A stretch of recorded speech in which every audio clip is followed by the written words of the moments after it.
السلام علیکم معزز ناظرین، میں ہوں آپ کا اپنا ہوسٹ رائے حسنین افضل اور آپ دیکھ رہے ہیں میرا YouTube channel history with Rai.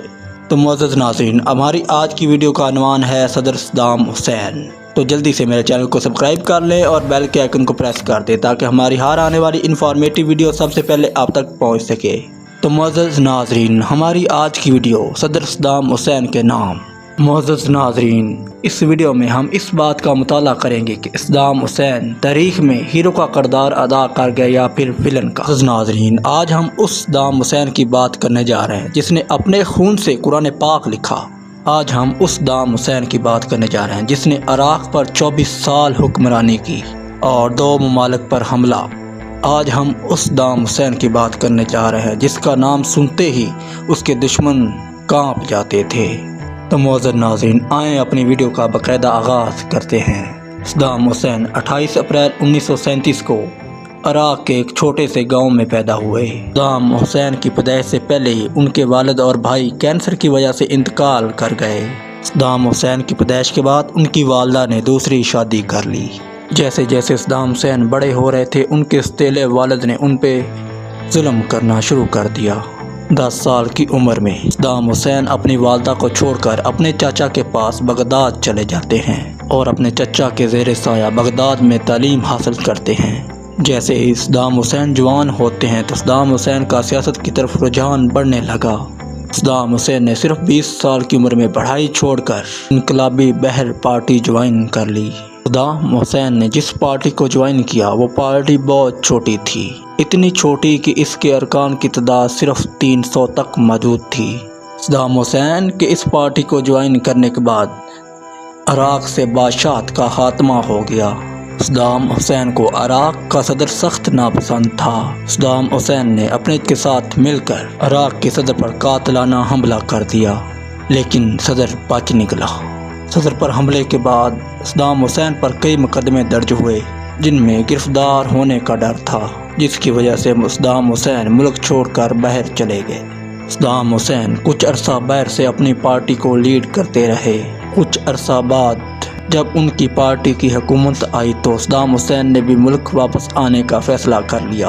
Saddam Hussein اپنے ملک واپس آئے اور ان کی پارٹی کی حکومت بنے صرف 13 ہی دن ہوئے تھے تو صدام حسین نے وہ کر دکھایا جو آج بھی لوگوں کی باتوں اور قصوں کی زینت رہتا ہے۔ ناظرین، سننے میں آتا ہے کہ صدام حسین کو اس وقت کے وزیر اعظم عبدالرزاق علائف سے بغاوت کا ڈر تھا۔ صدام حسین نے عبدالرزاق علائف کو بیرون ملک دورے پر قتل کروا دیا۔ اب صدام حسین عراق کے طاقتور ترین شخص بن چکے تھے۔ ناظرین، اس کے بعد صدام حسین نے عراقی فوج میں جنرل کا عہدہ بھی سنبھال لیا۔ صدام حسین 16 جولائی 1989 کو ملک کے صدر منتخب ہوئے۔ ناظرین، صدام حسین کو صدر بننے کے بعد اپنی ہی پارٹی کے اندر موجود غداروں سے خوف تھا۔ صدام حسین نے ایک پارٹی کا اجلاس بلایا اور اس اجلاس میں غداروں کی نشاندہی کی جن کی تعداد لوگوں کو کمرہ اجلاس سے غدار غدار کے نعرے لگا کر باہر نکالا گیا اور جیسے ہی یہ باہر نکلے ان کو گرفتار کروا دیا گیا۔ بعد میں یہ سب ایک حملے میں مارے گئے جس کا ذمہ دار بھی صدام حسین کو قرار دیا جاتا ہے۔ 1980 میں صدام حسین نے ایران پر حملہ کر دیا اور یہ حملہ جنگ میں بدل گیا اور یہ جنگ تقریباً 8 سال تک جاری رہی۔ ناظرین، دونوں ممالک میں سے کوئی ایک ملک بھی اپنے مقصد میں کامیاب نہ ہو سکا لیکن 8 سالہ جنگ میں 10 لاکھ افراد اپنی جان کی بازی ہار گئے۔ ابھی ایران سے جنگ ختم ہوئی ہی تھی تو صدام حسین نے اگلا نشانہ کویت کو بنا لیا۔ صدام حسین نے کویت کو سب سے پہلے اپنا قرضہ معاف کرنے کا کہا تو کویت نے منع کر دیا، تو پھر عراق سے جانے والے تیل کی قیمتوں میں اضافے کا کہا تو کویتیوں نے مذاق بنایا۔ 1990 میں صدام حسین نے ایک اہم قدم اٹھایا اور کویت پر حملہ کر کے کویت پر قبضہ کر لیا۔ تو دوسری جانب عالمی دنیا کی نظریں بھی عراق اور صدام حسین پر تھیں۔ تمام یورپین ممالک نے صدام حسین اور عراق کو دنیا کے لیے خطرہ قرار دیا اور روکنے کا سوچا اور تمام ممالک کا ایک اجلاس ہوا۔ اس اجلاس میں امریکہ کی زیر نگرانی ایک فوجی اتحاد بنایا گیا۔ یہ فوجی اتحاد دوسری عالمی جنگ کے بعد بننے والا سب سے بڑا فوجی اتحاد تھا۔ اس بڑے فوجی اتحاد نے امریکہ کی نگرانی میں چند ہی دنوں میں عراقی فوج کو تہس نہس کر کے رکھ دیا۔ اس حملے کے بعد صدام حسین نے دوبارہ کسی ملک پر حملہ کرنے کا نہ سوچا۔ سن 2002 میں امریکی صدر نے عراق پر یہ الزام عائد کیا کہ عراق کے پاس بڑے پیمانے پر تباہی پھیلانے والے ہتھیار موجود ہیں جو کبھی بھی کسی بھی ملک کا رخ کر سکتے ہیں۔ اس بات کی آڑ میں امریکن حکومت نے مارچ سن 2003 میں عراق پر حملہ کر دیا اور صرف 3 ہی ہفتوں میں صدام حسین کی 24 سالہ حکومت کا خاتمہ ہوا اور صدام حسین کی فوج بھی پارا پارا ہو گئی۔ اپریل تک امریکہ کو عراق پر مکمل کنٹرول حاصل ہو گیا۔ اب حالات کی نزاکت کو جانتے ہوئے صدر صدام حسین روپوش ہو گئے۔ اب امریکہ نے صدام حسین کو گرفتار کرنے کے لیے آپریشن ریڈ ڈاؤن شروع کر دیا۔